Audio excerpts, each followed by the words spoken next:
Oke, selamat datang. Hari ini kita bakal ngebongkar mitos dan fakta seputar autentikasi multifaktor, atau yang sering kita sebut MFA.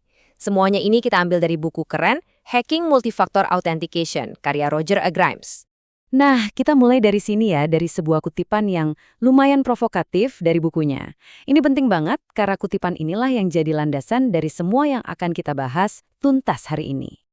Pasti familiar kan sama tampilan kayak gini? Rasanya langsung aman gitu ya. MFA ini udah kayak gembok paling canggih buat ngelindungin akun-akun penting kita. Tapi pertanyaannya, apa benar sekuat itu? Yuk kita bedah bareng-bareng.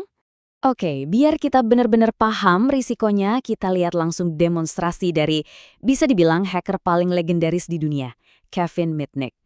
Aksi dialah yang jadi inspirasi utama buku ini. Jadi, rahasianya itu bukan ngebobol gemboknya pakai linggis, bukan. Caranya jauh lebih licik. Bayangin aja, ini tuh kayak nyolong kunci setelah pintunya dibuka. Nah, teknik inilah yang namanya pembajakan sesi atau session hijacking. Nah, begini cara kerjanya. Langkah demi langkah. Pertama, ada umpannya. Anda dapat email phishing yang kelihatannya asli banget, lalu Anda klik dan login di situs palsu itu. Begitu Anda masukin username, password, dan kode MFA, disitulah terjadi pencurian.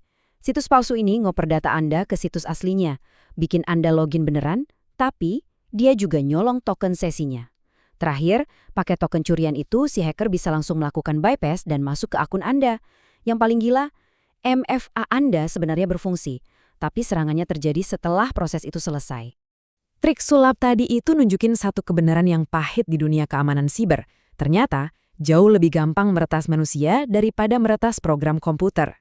Jadi, ini intinya. Hacker itu jarang banget buang-buang waktu buat ngehancurin pintu brankas baja. Ngapain? Jauh lebih gampang dan cerdas buat nipu penjaganya biar dia sendiri yang bukain pintu. Nah, itulah bedanya antara membobol MFA dan melewati MFA. Dan ini bukan cuma soal satu atau dua celah kecil loh. Penulis buku ini mencatat ada lebih dari 50 cara berbeda yang bisa dipakai hacker buat ngelewatin MFA.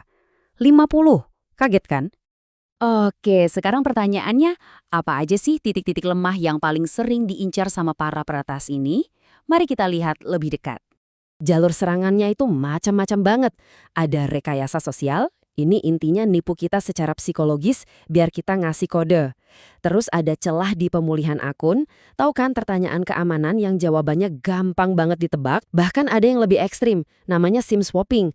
Mereka bisa ngambil alih nomor handphone kita langsung dari operatornya.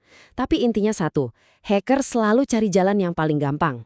Dan semua ini membawa kita ke satu kesimpulan yang mungkin agak pahit ya. MFA itu tidak anti bobol. Oke, saya tahu apa yang mungkin ada di pikiran Anda sekarang.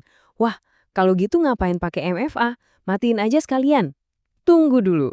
Jawabannya, jangan. Jangan pernah berhenti pakai MFA. Si penulis bukunya juga menegaskan hal ini. MFA itu sama sekali nggak sia-sia. Justru sebaliknya, MFA itu masih salah satu benteng pertahanan terbaik kita dan secara drastis ngurangin resiko diretas.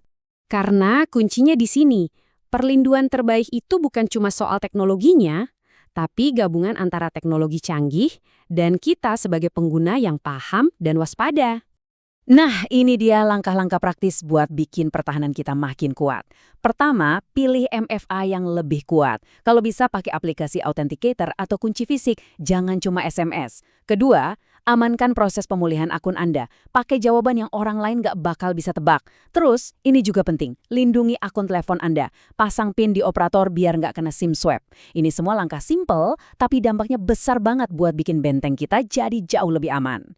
Jadi, pada akhirnya, pertanyaan yang perlu kita renungkan bukan teknologi apa yang kita pakai, tapi seberapa kuat kebiasaan aman yang kita bangun setiap hari. Karena keamanan itu bukan produk, tapi sebuah praktek.